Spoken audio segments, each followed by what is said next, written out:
بسم اللہ الرحمن الرحیم۔ شروع اللہ کے نام سے جو بڑا مہربان نہایت رحم والا ہے۔ جتنے سجدے جوانی میں کرنے ہیں کر لو، کیونکہ میں نے بڑھاپے میں اکثر لوگوں کو بنا سجدے کے نماز پڑھتے دیکھا ہے۔ اگر انسان یہ سمجھ لے کہ کوئی چیز مستقل نہیں ہے، پھر نہ تو وہ اچھی قسمت پر زیادہ خوش ہوگا اور نہ ہی اپنی بری قسمت پر غمزدہ ہوگا۔ پرانی کہانیوں کو بھولنے کے لیے ایک نیا الجھن کی تلاش کا ہونا لازم ہے۔ دنیا کا ہر تعلق ایک غلامی ہے۔ آپ جتنے زیادہ تنہا ہیں اتنے ہی زیادہ آزاد ہیں۔ ماں باپ کے نوکر بن جاؤ، رب تمہیں دنیا کا بادشاہ بنا دے گا۔ میں آپ کو ایک دلچسپ بات بتاؤں، وہ لوگ جن پر خدا کی مہربانی ہوتی ہے وہ اس سے ناجائز بھی فائدے اٹھاتے ہیں۔ شادی اسی وقت کامیاب ہو سکتی ہے جب خاوند بہرا اور بیوی اندھی ہو۔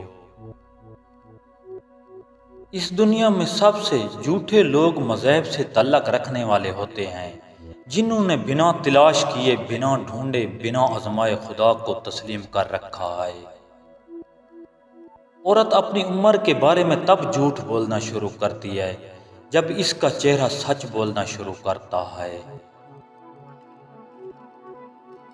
کتا چاہے کتنا ہی تربیت یافتہ ہو جائے، مگر اس کی گردن سے زنجیر الگ نہ کرو۔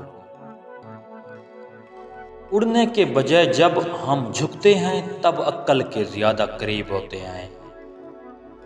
دنیا کی زندگی مختصر ترین اور آسان ہے، جبکہ قبر کی حیات طویل ترین اور دشوار ہے۔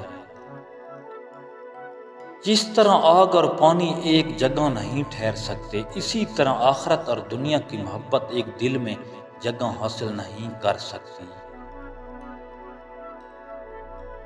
بندے کا خدا سے پہلا وصل یہ ہے کہ وہ اپنے نفس کو چھوڑ دے، اور بندے کا خدا کو چھوڑنا یہ ہے کہ وہ اپنے نفس سے ملے۔ ہم اللہ کو ایک مانتے ہیں مگر اللہ کی ایک نہیں مانتے۔ عورت کا جب جماع کا دل کرتا ہے تو وہ آدمی کو 3 اشارے دیتی ہے۔ اول الٹا ہو کر سو جاتی ہے، دوم بال کھول دیتی ہے، سوم مرد کو پانی پلاتی ہے۔ ناظرین، اگر آپ کو ہماری ویڈیو اچھی لگی ہے تو ویڈیو کو لائک، کمنٹ اور چینل کو سبسکرائب کر دیں۔ شکریہ۔ اللہ نگہبان۔